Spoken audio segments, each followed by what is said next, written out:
এই দেখো কি সুন্দর সুন্দর ফুল, হোয়াইট ফুল। কে কি নামে জানি না, আমরা তো এই গ্রামে এগুলোকে বলি হোয়াইট গাছ। হোয়াইট ফুল সুন্দর, ফাল্গুন মাসে বসন্তকালে ফোটে। সেন্টও আছে আবার, খুব সুন্দর। এগুলো দিয়ে আগে আমরা ছোটবেলা খেলতাম, রান্নাবাটি খেলতাম। আবার এই যে এগুলো আছে, এই দেখো কানের দুল, এগুলো দিয়ে কি করতাম, কানের ঝুমকো বানাতাম। এই যে কানের ঝুমকো। এই গাছটার নাম জানি না, কিন্তু দেখো ফুলগুলো কিন্তু সুন্দর, ঝুমকো ঝুমকো ফুল। আমার বাবা আবার আর একটা ফুল আনছে, এটাকে আমরা বলি কলকি গাছ, কলকি ফুল। সুন্দর, কলকি ফুলটাও খুব সুন্দর দেখতে। গ্রামে কিছু কিছু গাছ আছে আমাদের এদিকে, এই যে কি সুন্দর আবার ফুল ফুটে, জংলি গাছ। আবার ফুলগুলো কিন্তু খুব সুন্দর, ঝুপা ঝুপা ফুল ফুটে, কি সুন্দর। সাদা ফুল ফুটছে কি সুন্দর বড় বড়।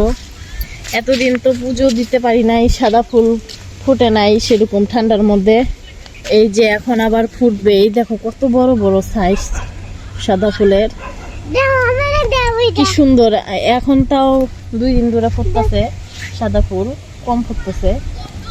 খুব সুন্দর দেখা যাচ্ছে আজকে মাঠটা, একটু পরিষ্কার পরিষ্কার দেখা যাচ্ছে, ঘাসগুলো সুন্দর সবুজ দেখা যাচ্ছে।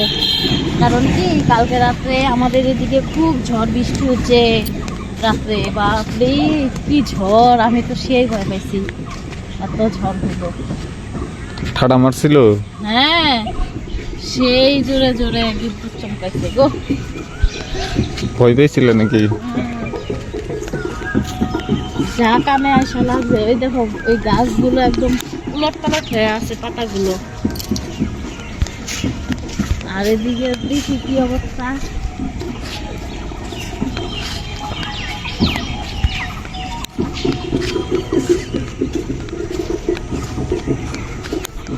আমি ওই যে ওইদিকে গেছি না, স্কুলে যে গেছি সকাল টাইমে, তখন ওইদিকে দেখছি অনেক জল ভাই জমে আছে ক্ষেতগুলা।